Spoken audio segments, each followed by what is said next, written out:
de regreso, estamos con esta entrevista, estamos completamente en vivo, y así es que, bueno, pues de verdad una disculpa por estas situaciones que son, pues ahora sí que fuera de nuestro control. Pero seguimos hablando con Carlos. Te decía que yo agradezco de verdad el que pues me buscaras para este espacio. Trataremos de hacerlo muy extenso para que nos hables precisamente de tu primer libro. Y yo les decía que haces de todo un poco porque resulta que tú no habías escrito y la vida te llevó a escribir. este camino.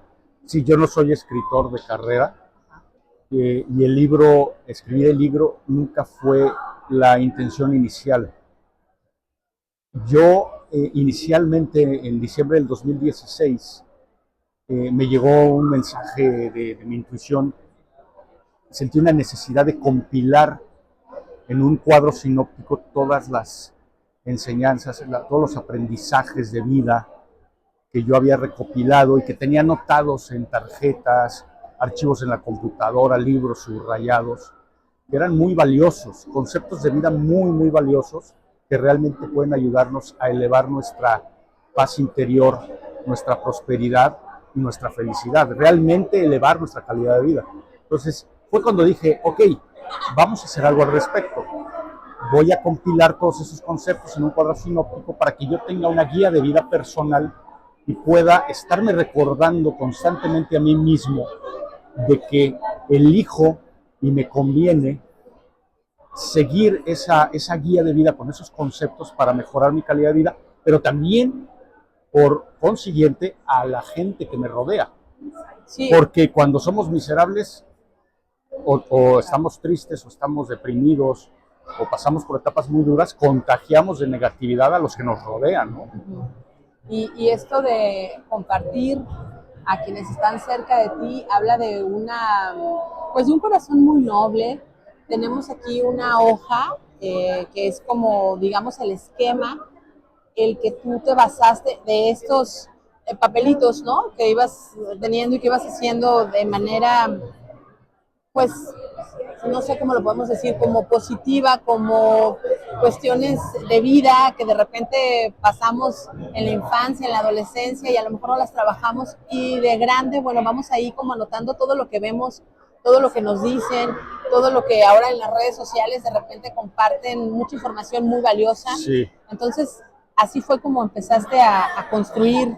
O sea, yo ya tenía toda esa información, yo la tenía ya, pero estaba totalmente esparcida en diferentes lugares y totalmente desorganizada. No tenía ni pies ni cabeza. ¿Qué informaciones? Es lo que viene en mi cuadro sinóptico, en esta guía de vida, a raíz de la cual, cuando la terminé después de 5 años, porque la estuve enriqueciendo durante todo ese periodo de tiempo, decidí que era tiempo de compartirla, para darle más sentido a mi vida, ¿no? Poder hacer algo, salirme del ego de lo hago nada más para mí y decir, ok, ya hice algo que está muy, muy padre, sí, que muy realmente completo. Me puede ayudar y seguramente si me puede ayudar a mí, le va a poder ayudar a otras personas. Y de ahí surgió la idea de escribir el libro. Estos conceptos, por ejemplo, hablas de vivo el ahora, vivo en paz y soy feliz. Hablas también de modificar las creencias, de tener fe o certeza y atraer abundancia. Son conceptos que, por decirlo de alguna manera, se han vuelto muy de moda, pero que, digamos, no todos, no todas tenemos ese tiempo, o quizás no ha llegado nuestro momento de trabajar en nosotros. Precisamente por eso es que pensé que era una muy padre idea compartirlo, porque yo sé que ese trabajo que hice yo interno, de mucha reflexión, introspección, autodescubrimiento, que implica enfrentarse con uno mismo y encontrar las zonas incómodas de nuestra personalidad, las zonas negativas, perjudiciales, con el objetivo de mejorarlas, darles un giro. Y una parte importante, como mencionas, es la parte de las creencias, por ejemplo. Las creencias que tenemos, que pueden ser disfuncionales, o a veces totalmente equivocadas, son las que nos guían en nuestra vida sin darnos cuenta. ¿Y cuántas personas hacemos el trabajo de cuestionarnos si nuestras creencias son funcionales y me llevan a vivir mejor. Claro. Y entonces de ahí surge esto que estás comentando para poder hacer esos cambios, compartirlos y ponerlos en práctica. Te publica la editorial Urano. Y editorial Urano. ¿Cómo fue tu respuesta o cómo viste una vez que ya tenías el libro? ¿Cuál fue la diferencia entre tener este esquema a tener ya un libro? Fue muy y sigue siendo muy gratificante y muy conmovedor. Me conmueve mucho que algo que surgió de un deseo yo le llamaría un deseo de mi alma, ¿no? Que viene de algo, como dices, algo noble, quiero pensar, que se sale del ego, como comenté, y eso que se haya convertido en un libro que haya publicado una editorial de renombre, sí me hace sentir muy, muy contento. Y sigo teniendo el anhelo y seguiré teniendo el anhelo de que se pueda compartir con la mayor cantidad de gente posible, ¿no? Porque sé que realmente le puede ayudar a las personas. A unas más, a otras menos, pero la guía y el libro, toda la información que comparto es tan amplio, son tantos conceptos que abarcan todas las áreas que considero yo que necesitamos poner en práctica para poder elevar nuestra calidad de vida. Entonces, todos tenemos un pie del que cojeamos. O sea, hasta las personas más exitosas y más felices tienen su talón de Aquiles. Exacto. Todo el mundo. Y hay gente que pues tiene mucho más retos por conquistar, porque por la genética, por un lado, que la genética tiene que ver con nuestro grado de felicidad, es un punto bien interesante, pero también por todo lo que vivimos de chicos y por las circunstancias, digo, la pobreza, las guerras, los secuestros, los asesinatos y cosas horribles que pasan en el mundo, sí. Y hay gente muy miserable, o sea, miserable en el sentido de que viven una vida muy triste, ¿no? Sí, y que puede pasar el tiempo y no resuelven. No resuelven. O no enfrentan también, ¿no? Lo que están viviendo. Porque es difícil. Sí, es difícil. Es difícil enfrentarse con miedo, uno mismo. Da miedo. Enfrentarse a lo desconocido. Y al compromiso. Exacto, exacto. Mejor me quedo como estoy, porque comprometerme me va a implicar esfuerzo, dedicación, y pues eso implica salirme de mi zona de confort. Que a veces no es tanto que sea confort así agradable, sino que es una zona en la que ya nos acostumbramos, ¿no? En la que normalizamos, en la que podemos vivir porque ya estamos acostumbrados. Exacto. Vamos, Carlos, si te parece, a la primer pausa y al regreso me hablas un poquito de cómo te fue en esta presentación y además de quién fue el encargado de presentar este libro. Te agradezco mucho. Vamos a la pausa. Estamos continuando aquí en esta entrevista de la Feria Internacional del Libro y creo que también es bien importante, Carlos, que hablar un poquito de esta parte del ego. El ego. A veces no nos damos cuenta que convivimos las 24 horas y pensamos y nos definimos como personas sencillas, tranquilas, pacíficas, hasta que sucede alguna situación extrema que nos damos cuenta que no era así. Es que por eso en mi libro pongo en el subtítulo Conquista tu mente, y yo pondría entre paréntesis ego, y expande tu paz, tu prosperidad y tu felicidad. Porque el ego está acechándonos a todo momento para que tomemos el camino fácil de la gratificación inmediata, por ejemplo, y tomemos actitudes y comportamientos perjudiciales para nosotros mismos, pero también para los demás. Entonces, en realidad, lo que hablo en el libro es mucho del ego, ¿no? El que yo, por ejemplo, el ego, mucha gente dice, oye, tú te sientes mucho, tienes un ego muy grande, pero el ego también es sentirse inferior.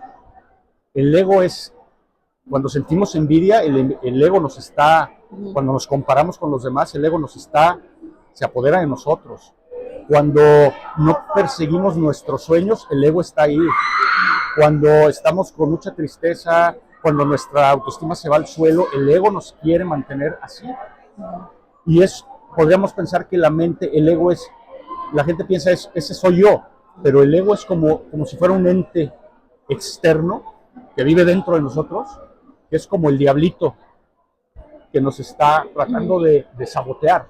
Entonces llega el autosabotaje. Entonces es bien interesante lo que comentas del ego. Sí, sí, porque a veces no nos damos cuenta.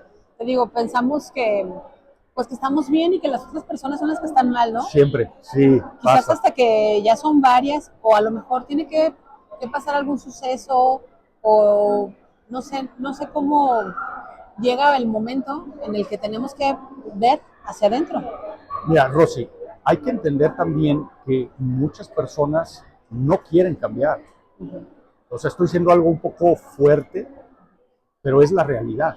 Muchas veces no queremos cambiar, no estamos dispuestos a cambiar. Y yo puedo decir que es válido siempre y cuando estés consciente del precio que vas a pagar por no querer cambiar. Cambiar para bien. Sí, claro. Entonces, si tú dices, ok, voy a pagar este precio por no cambiar para bien, pero con eso yo estoy bien, lo acepto, ok, está bien. Pero muchas veces queremos obtener algo de la vida que solo lo vamos a poder obtener si cambiamos, pero tampoco estamos dispuestos a pagar el precio, entonces ya no se vale, ¿no? O sea, quiere, como dice el dicho, el que quiere azul celeste que le cueste, y no me refiero a cosas materiales, Sí, no. me refiero a una plenitud interior más interesante, ¿no? Que esa plenitud viene con el tiempo, porque me imagino que es esta parte cuando nos dicen que tenemos que ir a terapia. Y entonces, cuando comenzamos la terapia, nos cuesta mucho trabajo tener que dejar esta parte de la que hablábamos, de la comodidad, de la zona de confort, para enfrentarnos con nosotros mismos. Y el asumir la responsabilidad, el tomar decisiones, el poner límites, cuesta mucho trabajo. No es una situación de la noche a la mañana. Lo hablamos y lo decimos muy bonito, pero la verdad es que es un cambio que habla también de la humildad de quienes están dispuestos a enfrentarlo, ¿no? Porque decías, quienes no lo quieren pasar, pero quienes sí, habla de esa parte de ser humildes o a lo mejor de estar tan agotados en una vida tan miserable como tú lo comentas y decir, bueno, hasta aquí necesito tener otra vida o tomar otro tipo de decisiones, ¿no? Es que el psicoterapeuta es lo que precisamente provoca en ti, que te enfrentes contigo mismo y descubras todo aquello que es incómodo, que es doloroso. Y yo pienso que muchas veces hay gente que va con la firme determinación de sí cambiar, pero yo creo que mucha gente sí le sucede que va y por un lado quiero cambiar, pero por el otro lado ya cuando fui 3 veces con el psicoterapeuta, digo, no me gustó eso y mejor sigo como estaba. Porque mucha gente es desertora, ¿no? Claro. O sea, va a terapia 2, 3 veces y luego ya dice, no, ya, mejor no. Pero lo comento como algo para hacer conciencia, que la gente sea honesta consigo misma y diga, ¿en dónde me encuentro yo? ¿Qué es lo que quiero? ¿Qué tengo que hacer? Si quiero cambiar, ok, va, pero vas a tener que hacer este tipo de cosas. ¿No quieres cambiar? Ok, no. Ok, te vas a quedar como estás. Sí, y es una decisión personal. Exacto, y siempre va a haber una respuesta, ¿no? Quizás en ese momento quienes le enfrenten no sepan si sea una respuesta buena o mala.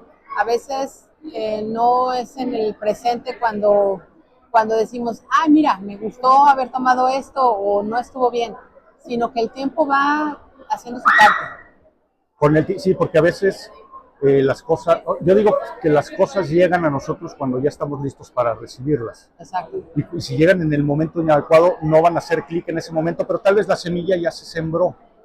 Y cuando vuelva a enfrentarme con ese aprendizaje, ese concepto de vida, en tal vez 6 meses, 5 años o tal vez 10, exacto, en mi cabeza voy a saber que, hijo, eso yo ya lo había aprendido, ya lo había leído, lo había visto, y ya lo volví a ver otra vez.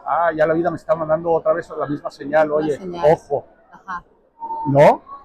Y por eso también hablo mucho sobre mi libro, en la relación que tienes contigo mismo y con los demás.